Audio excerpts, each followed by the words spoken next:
Hi dudes, இன்னிலேருந்து நம்மளோட style Tamil Tech வேறு ஸ்டைலுக்கு மாறப்போகுது.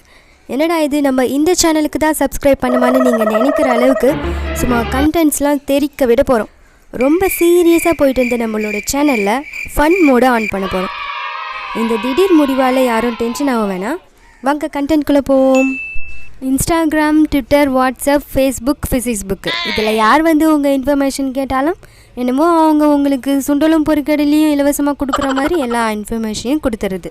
இதனால் நம்மளுக்கு வரப்போகிற பின் விளைவுகள் தெரியாமல் இதெல்லாம் நம்ம பண்ணிகிட்ருக்கோம். எல்லா சோஷியல் மீடியா அக்கௌண்ட்டும் ஓப்பன் பண்ண தேவை மெயிலு, பட் அதில் உங்கள் எல்லா இன்ஃபர்மேஷனும் கொடுத்தா நீங்கள் ஃபெயிலு.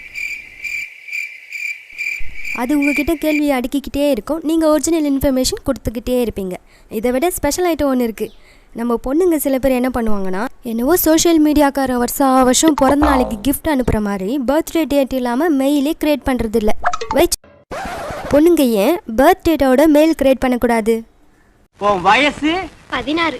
ஐயோ, அந்த 16 டச் பண்ணாத தாயே, அது எங்க காதுல தேனா வந்து பாயுது.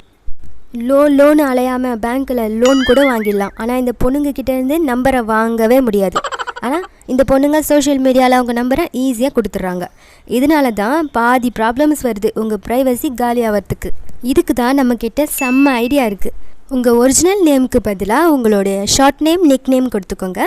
உங்கள் ஒரிஜினல் நம்பருக்கு பதிலாக உங்களோட அப்பா நம்பர், அம்மா நம்பர், உங்கள் பாடி கார்டு நம்பர், உங்கள் பிரதர் நம்பர் கொடுத்துக்கோங்க.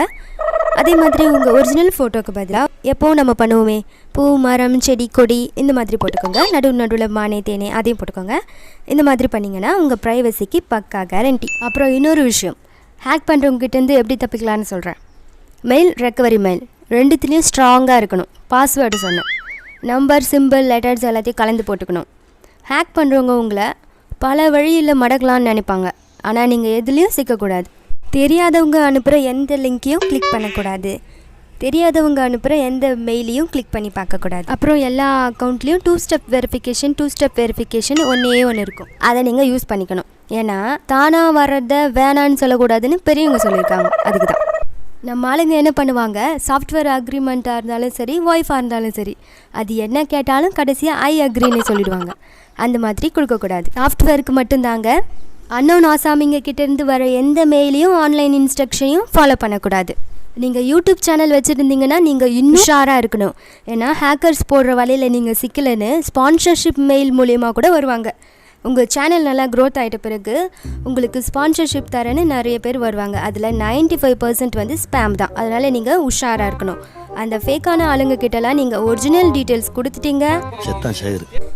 அடுத்து என்னென்னா, உங்கள் முக்கியமான social accounts, YouTube channel accounts, Google ஆட்சன்ஸ் account இருக்கிற முக்கியமான அக்கௌண்ட்ஸ் இருக்கிற டிவைஸில் தெரியாத சாஃப்ட்வேரை டவுன்லோட் பண்ணுறது, தெரியாத வெப்சைட்டை சைன்அப் பண்ணுறது, அப்ளிகேஷனை இன்ஸ்டால் பண்ணுறதுன்னு சோதனை செஞ்சு பார்க்குறேன்னு இறங்கிடாதீங்க.